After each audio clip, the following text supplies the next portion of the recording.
Bonjour à tous et bienvenue pour ce 27e art de Brain US sur les premières biologiques américains. Je m'appelle William, tout de suite voilà, aux États-Unis, dans l'Ouest américain, l'autre Ouest américain. En l'occurrence, nous partirons de Salt Lake City, dans l'Utah, et puis nous enfoncerons un peu plus vers le nord, dans le Wyoming, où nous visiterons deux parcs nationaux iconiques, le Grand Teton National Park et le Yellowstone. Et puis après, nous finirons notre aventure par un passage finalement assez bref en Idaho. L'Idaho, un État qui est plein de ressources, je dois dire, et qui, comme vous le verrez, voilà, a beaucoup à offrir en termes de nature. Ça va être en fait l'objet de notre voyage.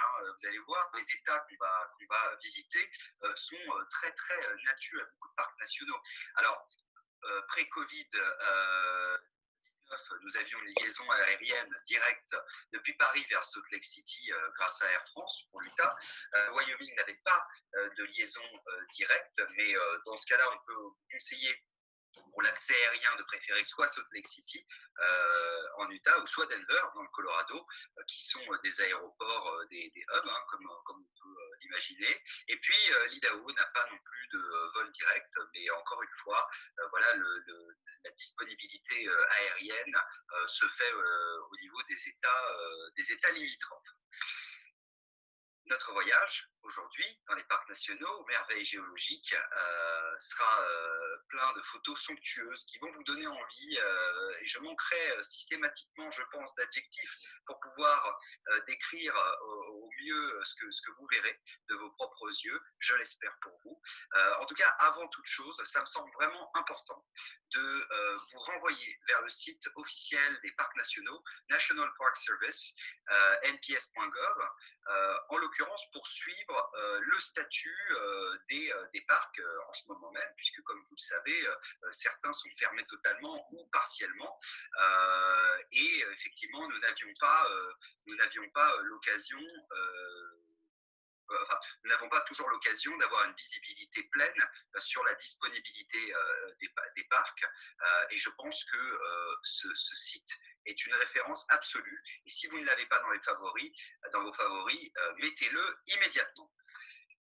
Et notre voyage, avant d'arriver finalement, avant de partir dans les détails un petit peu plus sur la ville de Salt Lake City, ce que je vous propose, c'est de commencer notre voyage par une présentation des nationaux de l'Utah. Donc c'est une vidéo qui a été concoctée par nos amis influenceurs qui participent à la campagne marketing de Brain USA, une campagne marketing mondiale qui s'appelle United Stories et qui consiste à emmener des influenceurs, des collectifs d'artistes dans des États, dans des destinations, dans des villes américaines et nous rapporter des images soit originales ou soit car elles font état des rencontres authentiques que vous ferez ou alors tout simplement elles sont spectaculaires par nature et c'est le cas de le dire, vous allez le voir. Je vous emmène tout de suite dans l'Utah, attachez vos ceintures et bon voyage.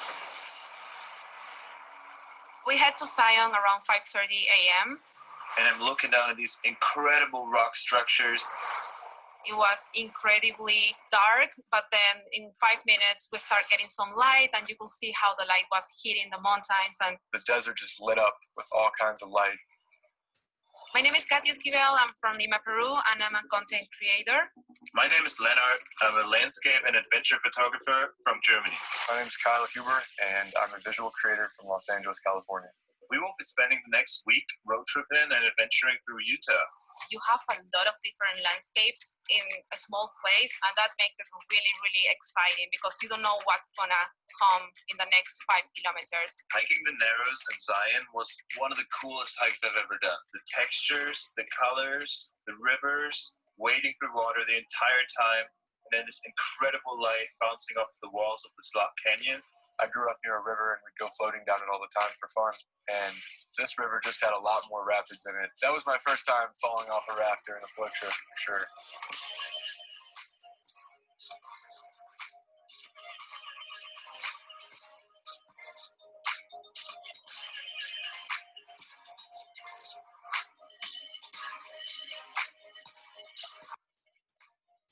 I was already wondering, what would this place look like from above? What would these canyons look like, the rivers, the mountains?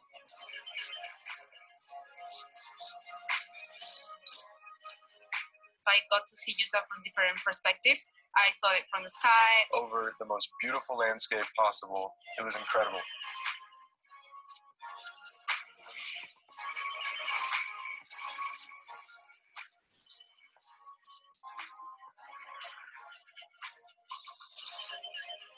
For me, Utah is one of the most beautiful states in the United States.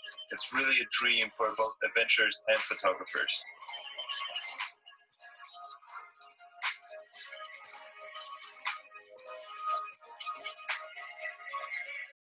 Voilà qui, je l'espère, vous a permis de voyager quelque peu. En tout cas, ces images évidemment splendides de l'Utah ne sont qu'un aperçu de la richesse des paysages réels, finalement, bruts un petit peu de l'Utah. Certains d'entre vous ont eu l'occasion de visiter cet État. Je pense que vous en revenez avec des souvenirs absolument fabuleux.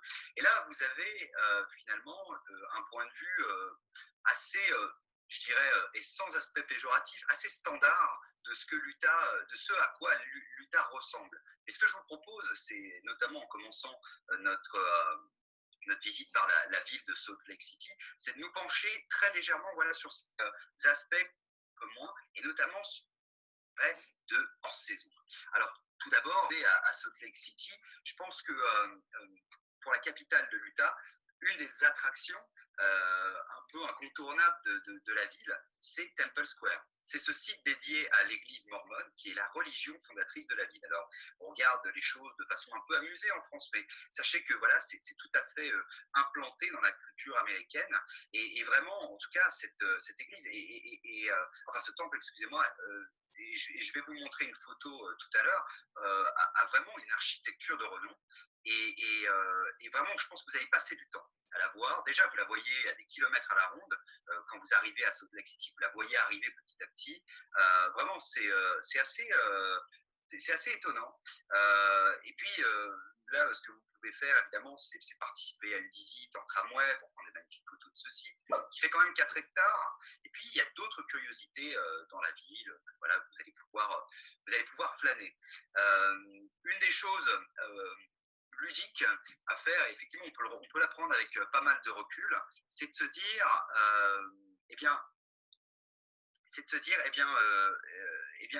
pourquoi j'irais pas voir mon arbre généalogique en utilisant les bases de données mormones qui sont mises à disposition. Voilà, c'est une petite aventure, voilà, dans la grande aventure, et qui peut être tout à fait voilà, rigolo à effectuer. Juste une petite précision, est-ce que le son, vous m'entendez toujours très bien? Parce que je vois que Sophie a eu des difficultés. Est-ce que vous m'entendez bien, chers amis? Oui, ok, bon, très bien. Alors je continue. Je continue notamment, si vous continuez un peu dans la ville, à flâner du côté de Red Butte Garden. Red Butte, ça veut dire autre chose en anglais. Et notamment pour ces jardins botaniques. Il faut savoir que l'entrée est gratuite. C'est vraiment très agréable, notamment au printemps. Et voilà, vous allez pouvoir un peu flâner dans la ville, vous reposer. C'est ça, c'est vraiment, on est dans le slow tourisme et on y reviendra, le slow tourisme justement.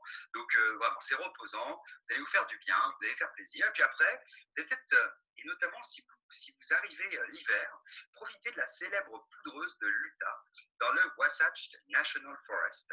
Ou aventurez-vous sur la piste de bobsleigh de l'Utah Olympic Park, où vous pourrez peut-être apercevoir des athlètes olympiques en pleine séance d'entraînement. Et oui, évidemment, Salt Lake City, les Jeux Olympiques, il me semble que c'était 2002, c'était effectivement à Salt Lake City. Et ce sont des sites qui sont vraiment réputés, notamment donc, l'hiver.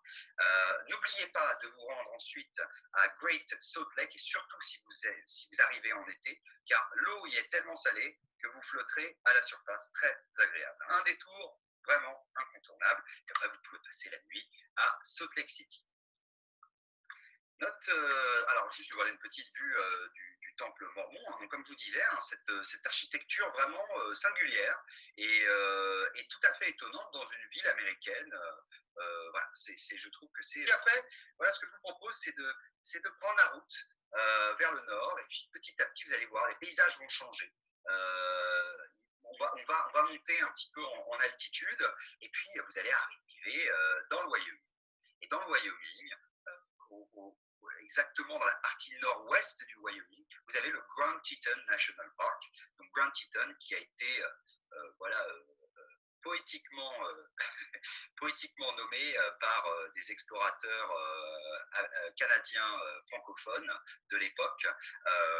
Donc, son nom l'indique, effectivement, qui décrit un peu l'architecture, si je puis dire, de la montagne. Du Wyoming, un parc national qui abrite le Teton Range, le sommet du Grand Teton, dont je viens de parler, ainsi que la vallée connue sous le nom de Jackson Hole. Baptisée localement, en tout cas les montagnes de l'imagination, la région est parsemée de lacs aux eaux cristallines, voilà de quoi faire rêver, abrite une faune d'une très grande diversité, et on reviendra du côté du Yellowstone, qu'il est peut-être légèrement davantage. Et ce qu'il faut savoir, c'est que le Grand Teton National Park offre 322 km de sentiers pour de jolies promenades à pied, en vélo, en motoneige, donc si vous y allez l'hiver, mais aussi équestre. Et oui, évidemment, vous avez de nombreuses occasions de parcourir le parc national. Une autre activité, c'est les activités nautiques. On les a un peu vues dans la vidéo de l'Utah. Les activités nautiques, on peut vous parler de la Snake River, qui est assez emblématique de la région, mais on y reviendra un peu plus tard quand on passera dans la vidéo. Et notamment, moi, je peux vous conseiller le Mad River Boat, qui est une balade en rafting, d'ailleurs qui a été conseillée par notre chère ambassadrice, si je puis dire, de la région, qui est Emmanuel Blondin, que vous connaissez sans doute. Et d'ailleurs, si vous avez des questions au sujet de la présentation du jour, n'hésitez pas à me les transmettre, et je vous mettrai en contact avec Emmanuel Blondin qui représente les États, en l'occurrence aujourd'hui, de l'Idaho et du Wyoming. N'hésitez pas. Et également Olivier Barthez, à qui je rends hommage, qui représente l'État de l'Utah. Et si vous avez des questions, n'hésitez pas à me les transmettre, je vous redirigerai vers ces personnes. Alors je reviens donc sur Mad River Boat, donc, qui m'avait été conseillé par comme je le disais, les randonnées à cheval également, dont je vous parlais. Et enfin, pour prendre recul, et puis pour avoir une vue absolument spectaculaire du Grand Teton, je ne peux que vous conseiller de vous rendre à Moulton Barn, et ce, en toute saison. Nous allons voir une photo dans quelques instants de Moulton Barn. Alors tout d'abord, voilà la balade en rafting dont je vous parlais, le Mad River Boat, donc sur le Snake River. Et puis Moulton Barn, voilà une vue absolument somptueuse, très instagramesque, si je puis dire, du Grand Teton, assez emblématique. Et puis vous le verrez, j'ai une surprise pour vous tout à l'heure, une photo du même endroit, mais à un autre moment de l'année, et vous allez voir que le spectacle est complètement différent. Le spectacle est différent à la fois en fonction de la saison, mais en fonction de l'heure de la journée, évidemment, puisque le soleil ne tape pas sur les montagnes de la même façon. Et puis aussi, je peux mentionner le Cruise to Elk Island avec le Grand Teton Lodge Company pour vous rendre du côté de Jenny Lake. Puis là, par exemple, voilà, vous avez un petit pique-nique, vous déjeunez avec une vue imprenable sur les montagnes. Ça fait rêver. Et puis, vous voyez, ça participe toujours à ce retour à la nature. En ce moment, on en a beaucoup besoin. Je pense que ça va être beaucoup dans vos demandes pour les prochains mois. Et voilà, les États-Unis regorgent d'opportunités pour s'adonner au snowtourisme, vraiment s'immerger dans la nature, ce retour à la nature, voir le local, puisque vous allez faire des rencontres avec les locaux. Ils sont toujours très bienveillants, toujours très bien accueillants. Vous connaissez les Américains, vraiment, ils sont toujours en plus très curieux de voir des Français et des Belges. Voilà, donc n'hésitez pas à vraiment conseiller cela à vos clients sous cet angle. Et puis, je vous parlais des randonnées équestres, voilà, une image qui parle d'elle-même. Et puis, maintenant, moi, ce que je vous propose, c'est de prendre des routes, la route vers le nord. Et là, les routes dans le Wyoming sont toutes uniques, si je puis dire. C'est le cas, par exemple, de la Rockefeller qui relie le Grand Teton National Park au Yellowstone National Park, là où nous nous rendons tout de suite, puisque justement dans ce parc national emblématique des États-Unis, et en fait le tout premier parc national des États-Unis,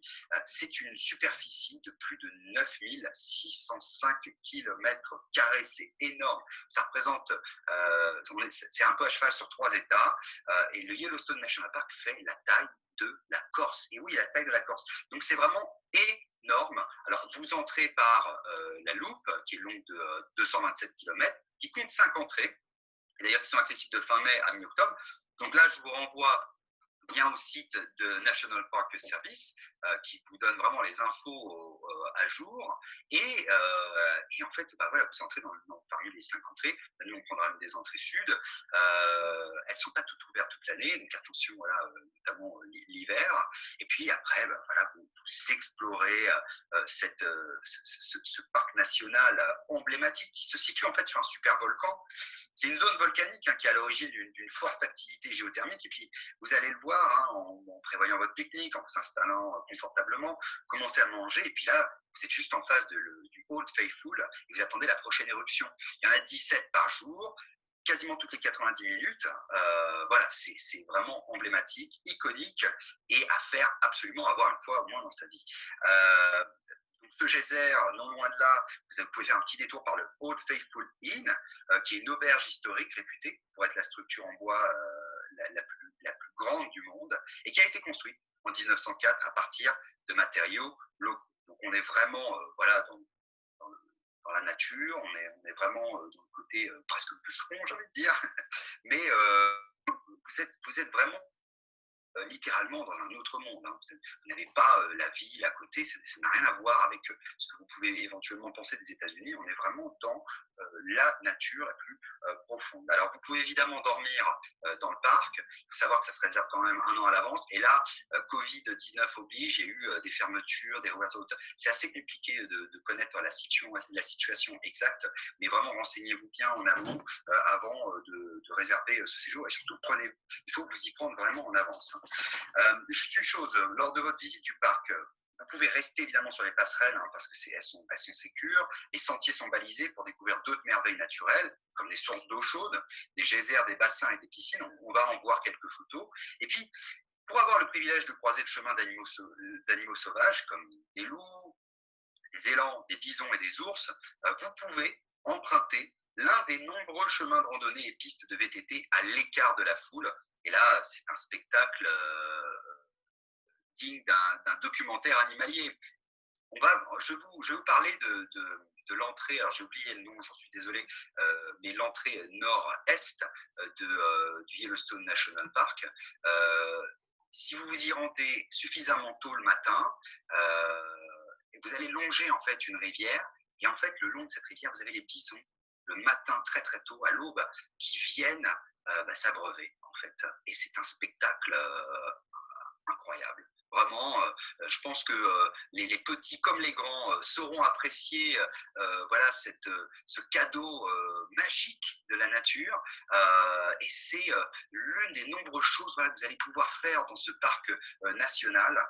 C'est un parc si vaste et si riche qu'un séjour d'une seule nuit, pour sûr, ne suffit pas pour le découvrir. Donc vraiment un voyage à part entière. Je pense que cet itinéraire s'y prête bien. Donc vraiment prévoyez d'y rester un peu plus longtemps. Donc je vais vous montrer quelques photos. Alors là, évidemment, le Old Faithful. En plus, là, on est à un moment de la journée différent. Si vous allez à l'aube, si vous allez au moment du coucher de soleil, ce ne sera pas la même chose, ce ne sera pas les mêmes couleurs. Donc voilà, vous pouvez revenir aux mêmes endroits plusieurs fois dans la journée. Vous adonnez, bon, évidemment, vous voyez là les passerelles en bois. Vous pouvez voilà, voir de très près et vous les sentirez parce que ça sent, mais vous sentirez la chaleur, mais vous sentirez aussi l'odeur, parce qu'il y a une odeur particulière, c'est hot spring, c'est source d'eau chaude, donc le grand prismatique qu'on voit en photo, des couleurs absolument incroyables. On ne croirait pas qu'on trouverait ça dans la nature, c'est assez inédit. Et puis le Yellowstone Falls, comme vous le voyez sur les photos, voilà, splendide et grandiose. J'ai envie de dire, c'est un spectacle vraiment grandiose. Un autre spectacle grandiose, c'est la faune et la flore, et puis pourquoi pas l'hiver. Et oui, l'hiver, le Yellowstone, l'hiver. Alors attention, il n'y a qu'une entrée qui sera ouverte, donc vraiment vérifiez bien le site à l'avance. Mais l'hiver, c'est une autre expérience. Vous allez voir des couleurs différentes, des paysages différents. Et moi, ce que je vous propose, c'est justement de nous y rendre au Yellowstone en hiver, d'aller au-delà de ces photos et de rencontrer cette influenceuse brésilienne à qui on a demandé de tourner pour nous, de tourner pour United Stories et de nous rapporter des images et son ressenti, de nous faire son retour sur l'expérience du Wyoming en hiver. On va surtout aller dans le Yellowstone, vous allez voir, il y a encore quelques surprises et j'espère surtout voilà, que ça va vous donner envie de voyager et je pense que cet hiver, nous aurons l'occasion de nous rendre. Eu mal conseguia respirar. O vento, os pássaros, o frio.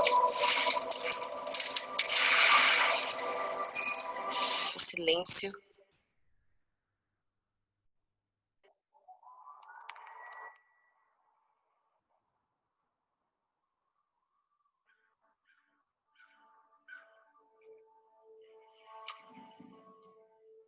Being from Brazil, I'm really only used to warm weather.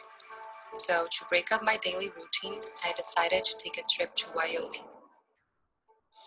I wanted to push myself out of my comfort zone, try something new, see what I was capable of.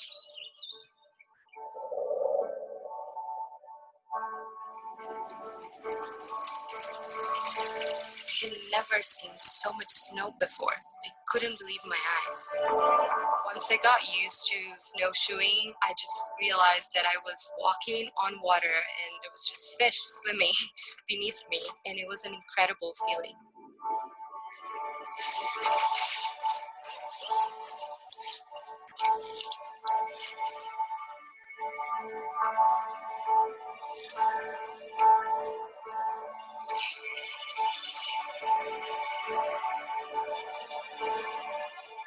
I used to always wake up in a rush to see the world, to get things done, to feel productive. Being more disconnected and not having my phone with me all the time just made me feel very present. And I was able to experience waterfalls and lakes and mountains and just take it all in.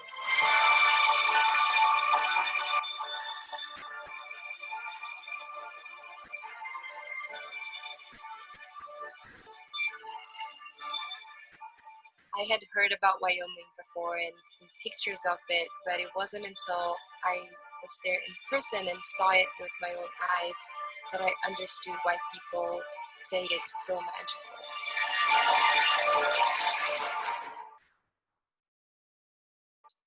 What I learned about myself here in Wyoming is that I am capable of a lot more than I thought of.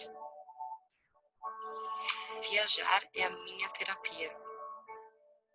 Qual é a sua?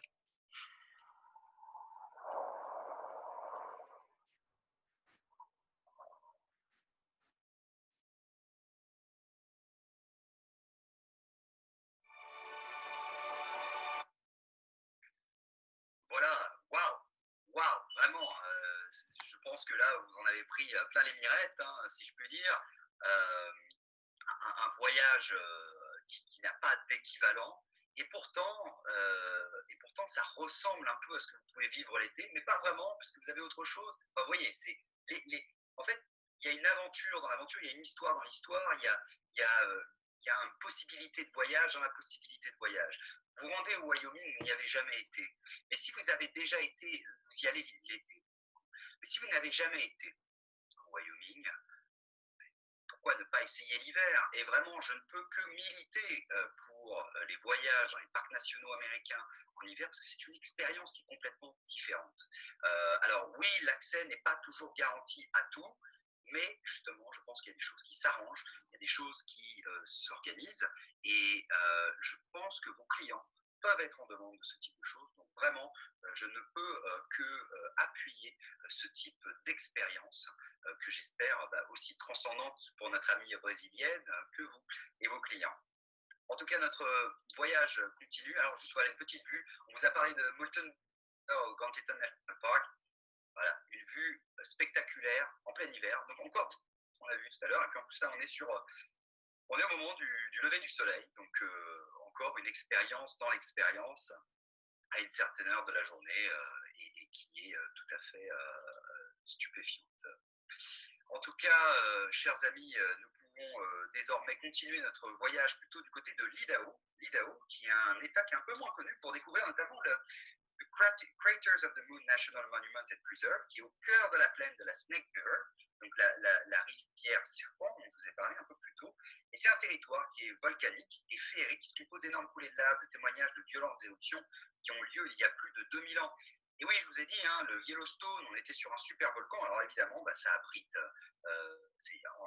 ça en résulte tout un tas de phénomènes géologiques, et puis des traces qui ont été laissées, hein, vous allez voyager littéralement dans le temps. C'est notamment le cas à la sortie de la ville de Twin Falls.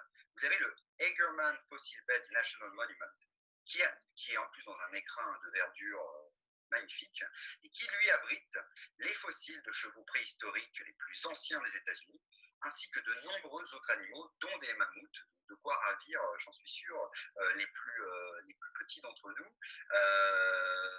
Et également, les tigres à dents de sabre et les ours. Vous pourrez en admirer, en tout cas, certains au centre d'information touristique. Donc en Idaho, voilà, un parfait détour avant de conclure notre voyage. Alors quelques vues sur le Craters of the Moon, une vue peut-être davantage spectaculaire avec ce ciel presque littéralement en feu et qui montre toutes les marques, les empreintes qu'il y a dans ces paysages qui servent régulièrement à certains films hollywoodiens, hein, pour filmer des planètes extraterrestres. Hein. Donc, on est vraiment dans un autre monde. Et puis, voilà, l'écrin de verdure dont je vous parlais un peu plus tôt, vous allez pouvoir contempler certains fossiles témoins du temps et d'une ancienne ère. Et puis, vous pouvez ensuite terminer votre voyage avant de regagner Salt Lake City, par le Gold Spike National Historic Site, un site qui est dédié à la construction historique de la toute première voie ferrée transcontinentale. Et oui, le chemin de fer, les chemins de fer américains qui ont marqué, hein, l'histoire américaine. Et vous allez voir que les Américains, toujours aussi enclins à mettre en scène leur histoire, parce qu'ils en sont très fiers, et ils ont tout à fait raison. En été, vous pouvez revivre les moments forts de la cérémonie qui a été organisée en l'honneur de la fin des travaux. Comme on voit parfois dans les films, c'est ces deux chemins de fer qui lient en fait les deux côtés du continent américain. Et en l'occurrence, cette cérémonie qui s'appelle la cérémonie du dernier crampon a lieu, c'est une reconstitution qui a lieu avec des acteurs et des locaux que vous pouvez rencontrer en été. Voilà ce que je peux vous dire. Donc une petite vue sur les trains. Moi j'aime beaucoup les vieux trains comme ça américains. Je suis sûr que ça plaira beaucoup aux enfants et à vos familles, très très clairement, pour conclure ce que je vous